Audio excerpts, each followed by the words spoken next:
The night the town forgot how to sleep, she asked the sheriff one last question. The street lamps of Dry Fork, just a few oil lanterns swinging like tired stars, painted long, trembling lines across the dust. The wind carried the smell of horse sweat and tobacco, a child sob from a thin open window, and the faint, steady creak of the saloon sign swinging against its chain. In the small room above the general store, a widow named Anna Hale sat on the edge of her narrow bed. She stared at a photograph so worn the edges had softened into the paper, just like the faces on it, a younger Anna and a man with a crooked grin. He was a man who had promised a future, but had given her a son instead of a lifetime. Anna's son, Sam, slept in the next room, a blanket tucked high over his knees. Sam was small for his 7 years, with a cough that sounded like a country church bell on a cold morning. He'd been born with lungs that fought for every breath, and Anna spent her days trading her own strength for medicine she couldn't always afford. That night, the cough had woken her twice, and by dusk, she had a new whirring in her hands, an unpaid note from the doctor, a ledger of needs, and a ledger of shame. Across Main Street, beneath a sagging awning, Sheriff Elias McCrae sat with his hat tilted low and a whiskey glass warming his palm. His badge was a dull thing, worn at the edges. The town knew him as a man who kept order without much talk. There were rumors about him of a past stitched with names and deserts, of a gun that sang when it had to, but what mattered most to Elias was the small, stubborn dignity of Dry Fork. He had, in his own quiet way, loved the town by keeping it safe enough for people to sleep. Lately, however, safety had the price of silence. That night, the saloon threw off its laughter like an animal shedding winter fur. Men with coal-black coats and men with anxious eyes shuffled out into the cold. There was talk about a man named Judd Kane, an outlaw sighted near the ridge, about the bank's ledgers that had gone missing, and about a stranger seen speaking to men who smelled of whiskey and trouble. The newspaper on the post had a headline smeared with rain, "Trouble at the Ridge." Nobody knew what that meant yet. But trouble in Dry Fork, like a slow leak, found its way into every home. Anna walked with purpose, her boots kicking up little candles of dust. She carried only a small satchel and the photograph. No one stopped her. People watched. They always did when Anna crossed Main Street at midnight. She reached the sheriff's porch and paused. Sheriff Elias felt the porch boards beneath his boots and looked up. He had been expecting visitors all evening, but not the small, lone figure of the widow who smelled of lavender and fear. "Evenin', Sheriff," Anna said. Her voice was steady but thin, like a string pulled too tight. The street seemed to hold its breath. "Even, Mrs. Hale," Elias said, pushing the whiskey away. "You out late?" She stepped closer, close enough that he could see the whirring carved between her brows. "I need to ask you something," she said. 3 words that carried the weight of every unspoken plea in the county. "One last question." Elias looked at her, then at the photograph peeking from her satchel. He saw the man smiling like a promise, and it made him think of his own photograph back in his office, his brother's face, a man lost to a night where neither law nor mercy could account for what was done. Some questions could be swept away. Others hung heavy like storm clouds, ready to drown a town. "What is it?" Elias asked. His voice wasn't unkind, it just kept its distance. Anna drew in the cold air and held out the photograph. Did you ever know what became of Henry Doyle?" The name landed in Elias's chest like a bullet he'd thought had been fired long ago. Henry Doyle had been a good man, shopkeeper, father, a friend to anyone. 10 years before, he vanished from a dusty road near Ridge Creek. There were rumors of debts and a fight gone wrong. The town had mourned and then learned to live with the absence. No one expected him to be the hinge on which tonight would turn. Elias didn't answer at first. He had been close to that case, in a way he never let anyone know. He was young then, too young for the sins he'd later carry. He'd been there when Henry staggered into Salters Creek, his coat streaked with blood. He'd seen men from the ridge shove Henry into a wagon and leave him with promises like stones. Elias had been there, and his silence had been part of the town's forgetting. ID and single quotes T dot dot dot double quotes he began, then stopped. A sheriff is supposed to be a well of answers. Tonight his well was dry, Anna's eyes shone. My brother, she said, Henry was more than a story to me. He used to say this town would stand for what was right, that a sheriff would always keep his word. If you knew, and you didn't tell, her voice broke like thin glass. A hush fell over Main Street. In the saloon, a piano stopped mid-phrase. A dog howled far off, even the stars seemed to lean closer. Elias remembered the night in jagged detail. I did what I could, he said finally. Men lie, Mrs. Hale, men burn their tracks. Sometimes a trail looks like someone left it on purpose. Anna stepped forward until her hand brushed his sleeve. Then you'll do what is right now, she whispered. You have to tell me. If men are hiding truth at the ridge, I must take what little honor I have left and set it straight. If you keep it secret, then my boy and I will be nothing but ghosts in a town that pretends not to notice. Elias felt the word ghost like a cold finger. His job had always been to balance mercy and law. But he also carried a private ledger of mistakes. He had sacrificed truth once to save more lives than his conscience could count, or so he told himself. Just then, a sound. Boots on the boardwalk. A figure detached itself from the darkness, a rider, his coat wet from the clouds, dismounted with a familiar grace.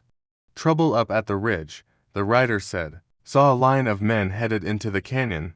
Outlaws. Maybe. Might be Judd Kane's lot. The sheriff straightened. The name Judd Kane was like pouring kerosene on coals. Anna's fingers tightened around the photograph. Judd Kane, she breathed. He was the last who spoke to Henry. Silence followed. The rider looked from Anna to the sheriff. You want me to fetch them, round up a posse? Elias looked at Anna, at the woman who had summoned such courage, and then at the dark line of hills. For the first time in years, he felt the weight of an answer pressing hard against his ribs, a truth that would shift the balance of Dry Fork. I'll find out what's at the ridge, Elias said. But you asked me one last question, Anna. You wanted to know if I'd ever known what happened to Henry Doyle. He paused. The truth is ... I knew more than I let on. Anna's knees threatened to give. A cold rain began to thread the air. The town's lamps flickered. Outside, someone started the church bell, the sound rolling through town like a summons. Elias had said it. He'd opened a door that could not be closed. He watched Anna's face, waiting for the collapse. Instead, she reached into her satchel and drew out a small oil lamp, its glass fogged. She held it like an offering. Then tell me, Sheriff, she said, her voice steady. Tell me now, before the ridge swallows any more answers. Elias looked out to the dark ridge, where decisions made long ago were now circling back. He could keep the town's old silence, let people sleep under a lie, or he could open his mouth and let truth pour out like a river. He swallowed. The lantern in Anna's hands trembled. The sky cracked open with distant thunder. And then, under the fragile light, Elias began to speak. He did not finish before a rifle cracked from somewhere near the ridge, a sharp, single sound that sent birds scattering. The night flared with alarm, horses whinnied. Anna's lamp slipped and rolled across the porch, its flame guttering out. Elias's voice broke, unfinished, into the wind. On Main Street, under a sky that knew how to keep secrets, the sheriff's answer hung, half given, like a promise on the edge of breaking. And the town leaned forward, waiting for the rest. The sharp crack of a rifle shattered the stillness of the night, a single, violent sound that broke the uneasy peace over Dry Fork. It rolled down from the ridge like a malevolent thunderclap, stirring the small town from its restless sleep. Somewhere nearby, a woman gasped, a soft, startled sound almost lost in the sudden quiet. The distant piano in the saloon, which had been offering a lonely tune, abruptly stopped. A new kind of silence fell, heavy and expectant. The wind, which had been a gentle whisper moments before, now carried the sharp scent of coming rain, and dry dust, mingling with a tension so thick you could almost taste it. For Sheriff Elias McCrae, the sound wasn't just a noise. It was a weight that settled deep in his chest. He felt it in his bones, a familiar dread he'd been trying to outrun for years. That wasn't a hunter's misfire or a celebratory shot, it was a signal, a promise of violence. On the porch of the sheriff's office, Anna Hale stood soaked from the sudden downpour, her lantern shattered at her feet, its glass like broken stars on the dark, wet wood. The rain had plastered her hair to her face and chilled her to the bone, but her eyes, when she looked at Elias, burned with a fierce determination that defied the cold. She wasn't just scared, she was ready. Cole Marston, the rider who had come tearing into town an hour earlier with warnings of trouble near the ridge, approached cautiously, his hand instinctively resting on the pistol at his hip. "That came from Kane's men," he said, his voice a low, steady rumble against the rising wind. "They're making their move. This is bigger than just threats now." Elias nodded grimly, the rain dripping from the brim of his hat in a steady rhythm. He pulled his collar tighter against the damp chill, but the cold he felt was deeper than the weather. It was the cold of a long-buried past clawing its way to the surface. "I'll head up to the ridge," he said, his voice firm, projecting a confidence he didn't entirely feel. He looked at Anna, then at Sam, the young deputy who stood wide-eyed in the doorway. "Anna, you and Sam stay inside. Lock the doors and keep the lamps low. Whatever you hear, you stay put and you stay safe. Do you understand?" Anna's voice, when she spoke, was steady, a stark contrast to the fear that swam in her eyes. It was a voice honed by years of waiting, of unanswered questions. "Just bring Henry home, Elias," she said, her gaze unwavering. "Or bring me the truth." The plea was simple, but it carried the weight of a decade of heartache. Without another word, Elias and Cole moved toward the stables, their boots splashing through the muddy street. The horses, restless from the storm, whinnied softly as the men saddled them with swift, practiced motions. As Elias cinched the saddle on his mare, his mind churned. It wasn't just the present danger that occupied him, it was the past. Memories and secrets he'd held close for 10 long years. Secrets that tonight, under the cover of the storm, might finally come to light and burn everything to the ground. The choice he made a decade ago, a choice meant to protect Dry Fork, was about to demand its price. The path to Ridge Creek was a treacherous ribbon of mud and stone, slick with rain and shadowed by towering, ancient trees that clawed at the night sky. The wind howled through the canyons, a mournful sound that seemed to carry the ghosts of old sorrows. Lightning split the sky in brilliant, jagged flashes, illuminating the landscape for a heartbeat before plunging them back into darkness. In those fleeting moments, the jagged rocks and gnarled branches looked like monsters frozen in mid-lunge. Cole rode close, his eyes constantly scanning the shadows, his senses on high alert. The storm was a formidable foe, but it was the human threat that truly chilled the air. He glanced over at the sheriff, whose face was a mask of grim resolve. Finally, breaking the tense silence, Cole asked the question that had been hanging between them since Anna spoke her husband's name. "Do you really believe Henry's alive, Elias?" Elias's jaw tightened, a muscle jumping in his cheek. He kept his eyes fixed on the treacherous path ahead. "I don't know for sure," he admitted, his voice rough. "But Judd Kane wouldn't risk coming out in the open like this, not after all this time, if he didn't have a damn good reason.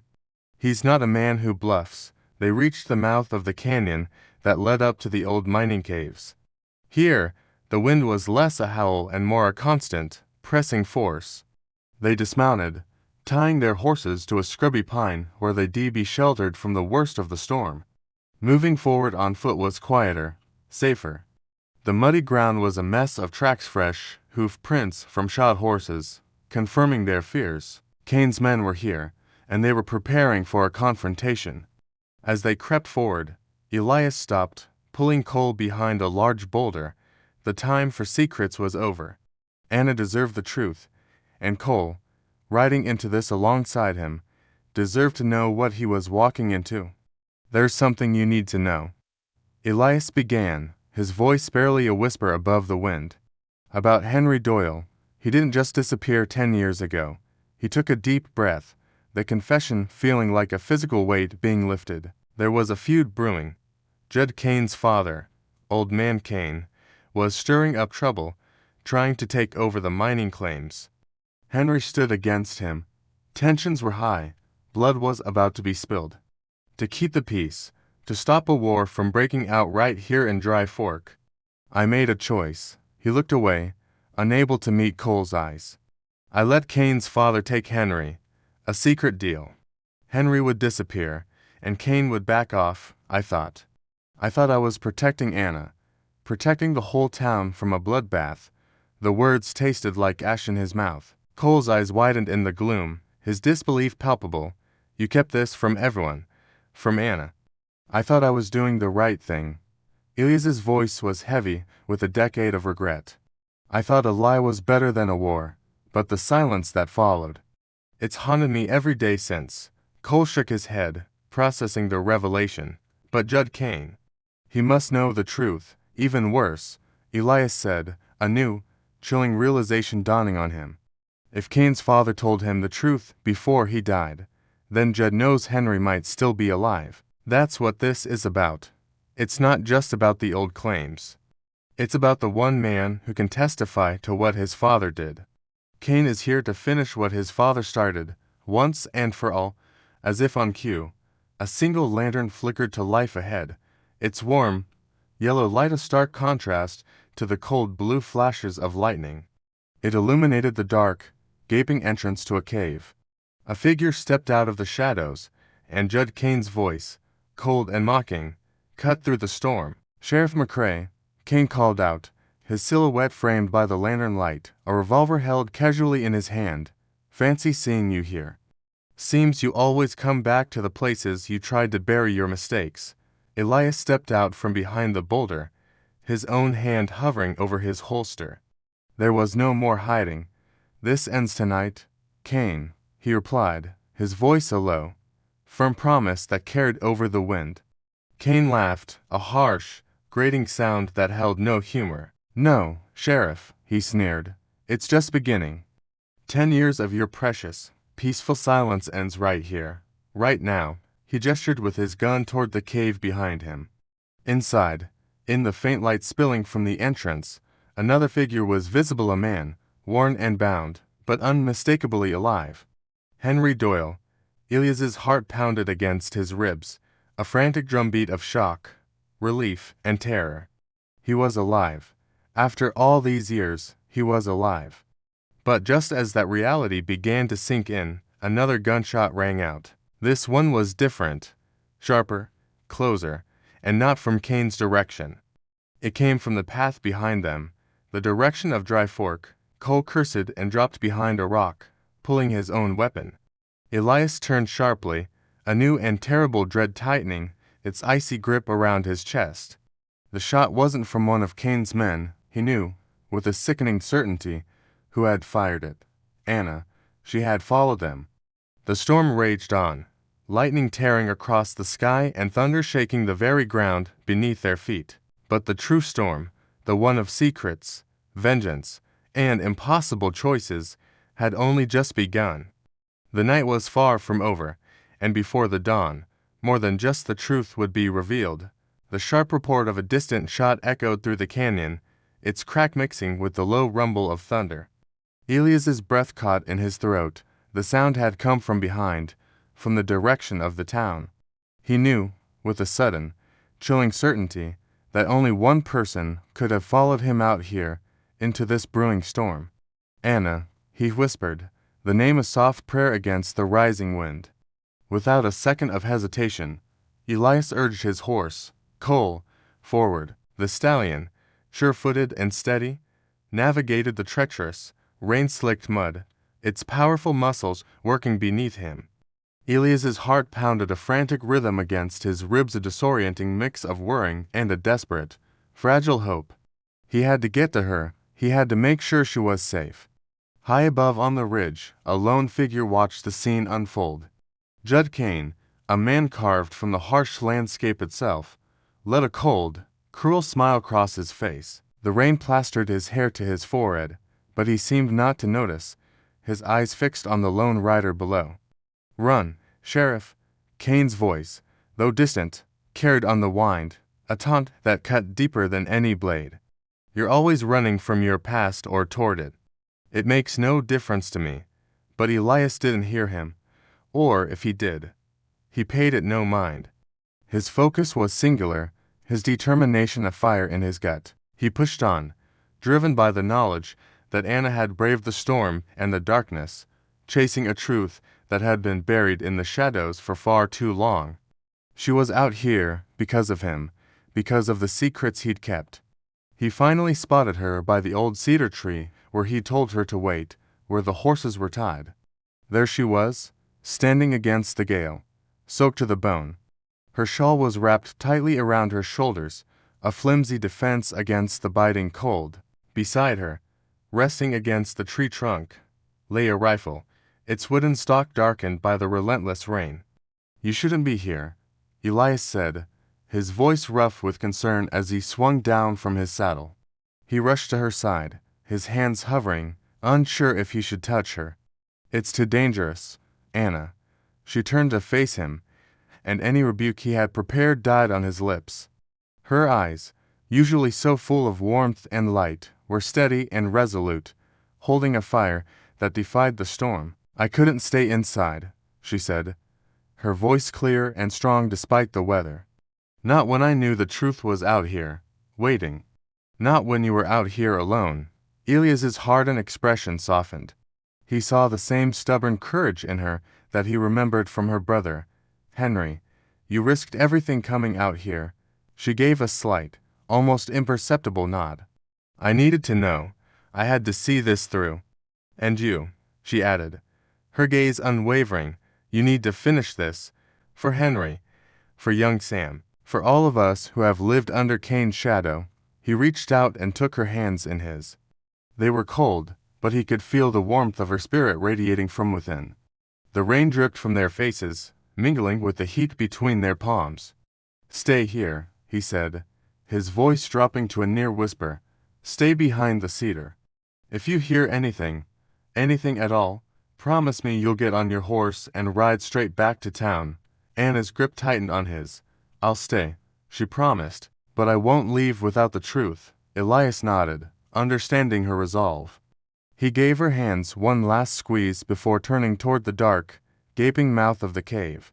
This was it, the place where his past and the town's future would finally collide. As he drew closer, the distinct crackle of gunfire split the air. He could see his deputy, Cole, taking cover behind a massive boulder, holding the line against Kane's men, who held the high ground on the ridge, their rifles glinting ominously in the intermittent flashes of lightning. Elias slipped into the cave, his eyes adjusting to the dim light, and then he saw him. Henry Doyle. He was thin, his face bruised and pale, but he was alive. His wrists were loosely bound with rope, but his spirit, Elias could see, remained unbroken. "Henry," Elias breathed, relief washing over him in a powerful wave. At the sound of his name, Henry's eyes fluttered open. A flicker of recognition, then disbelief. "Elias. You came back. I'm here now," Elias said softly, pulling out his knife and quickly cutting the ropes. "I'm here." Just as he helped Henry to his feet, a shadow fell over the cave's entrance. Judd Kane stood there, silhouetted against the stormy sky, his weapon drawn and aimed directly at them. Well, Sheriff," Kane called out, his voice dripping with venomous triumph. "Looks like your time is up. It's your turn to pay." Elias instinctively moved to shield Henry, raising his hands in a gesture of surrender. His voice, when he spoke, was surprisingly calm, devoid of fear. "If you want justice, Judd, then shoot me. This is between us. Let Henry go. Let the town go." Kane's finger tightened on the trigger, a cruel smile playing on his lips. The world seemed to hold its breath, but before he could fire, another shot rang out, sharp and clear, from above.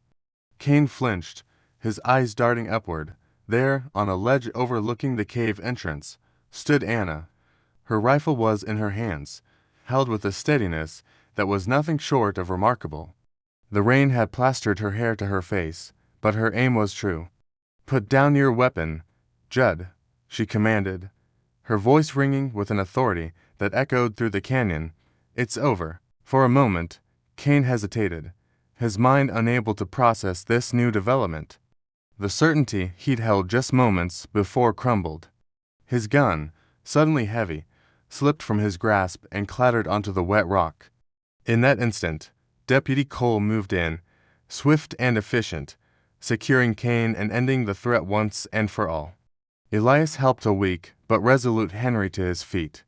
A faint smile touched Henry's lips, and a glimmer of hope, long suppressed, shone in his eyes. "You kept hope alive, Elias," he whispered, his voice raspy.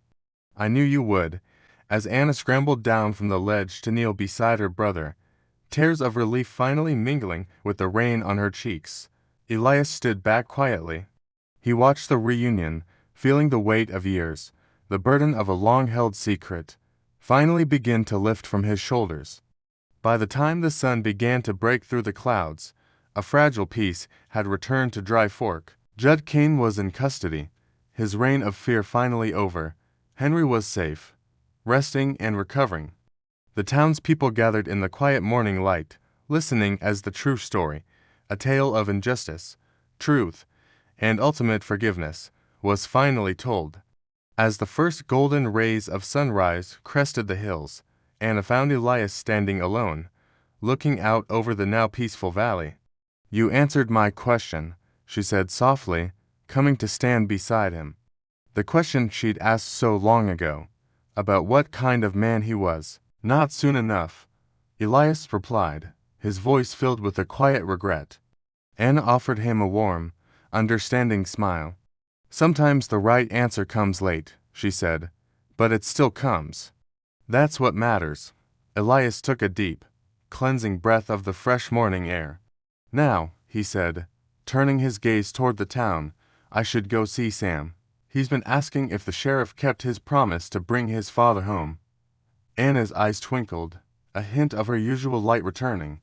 "And what did you tell him?" A genuine smile touched Elias's lips for the first time in one that felt like a lifetime. "I told him," he said, his voice full of newfound conviction, "that you're a man who always keeps his word." As Elias walked toward the Hale home, the sun climbed higher, its warmth spreading across the land, washing away the last of the storm's shadows. Some answers, he thought, have the power to change a town forever. But some answers, some have the power to heal it.